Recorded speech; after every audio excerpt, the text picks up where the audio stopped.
One thing has become clear at a time of mass confusion. Ever since the president returned to the West Wing, Democrats have been doing a whole lot better at the ballot box. And last night was no different. In the state of Georgia, Republicans may have held on to Marjorie Taylor Greene's congressional seat, but the vote shifted towards Democrats by almost 20 points. And in the state of Wisconsin, the liberals on the state's Supreme Court expanded their majority, winning the election by 21 points.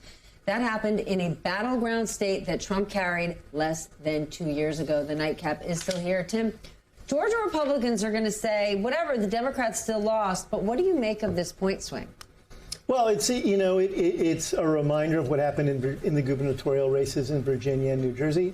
It's the clock is spinning in terms of the margins that Donald Trump created in 2024 that have not only evaporated, but they've gone almost in the opposite direction to Democrats. And, that Georgia district would have been probably an impossible district for a Democrat to win. It was a deep red district in a very red state.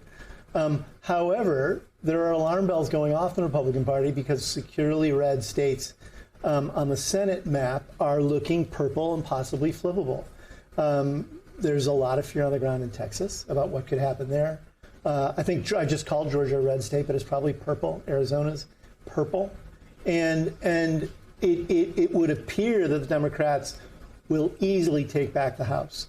And it had been an uphill battle for them in the Senate, but it no longer appears it's reachable. It's still going to be hard, but it's reachable. And if the Democrats end up in this midterm with control of both houses and the enthusiasm behind their voters that you're seeing in Georgia, that you saw in New Jersey and Virginia, that you saw in Wisconsin, it doesn't bode well for the Republicans in the midterms, and that's why they're paying attention to these local races. Rick, what is your take? Because the party in power always struggles, but this is something more. Yes, I think parties lose elections, other parties don't win them. The poll that interested me this week was the CNN poll.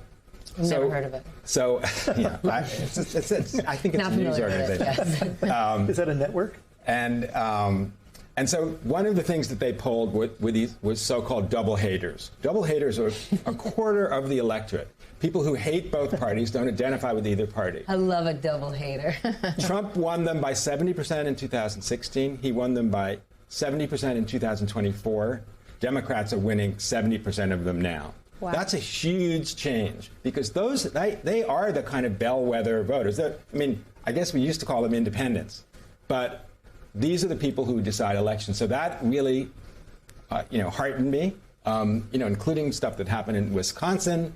That's a signal. But the hardcore MAGA voter who's currently breaking with Donald Trump, right? Because they're listening to the Tucker Carlson and the Alec Joneses of the world who are furious about the war in Iran. They're not going to go turn around and vote for a Democrat. Where do those voters go? Well, I always think when we talk about politics that we indulge a little bit in wishful thinking. We talk about what we hope is happening when we say MAGA voters are breaking from him. There's no evidence in the polls that MAGA voters are breaking. They're mad at him, but he's still their boyfriend. Yeah, exactly. But MAGA voters aren't going to get him back in office. Independent voters are where the action is.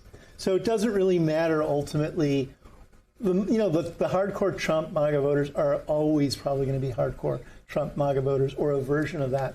But it's 30% of the vote. And he's not going to effectively influence national elections or be a power broker in local elections if that is the only group he can assemble. And per what Rick was just saying about double haters, self-identified independents are swinging very strongly to the Democrats.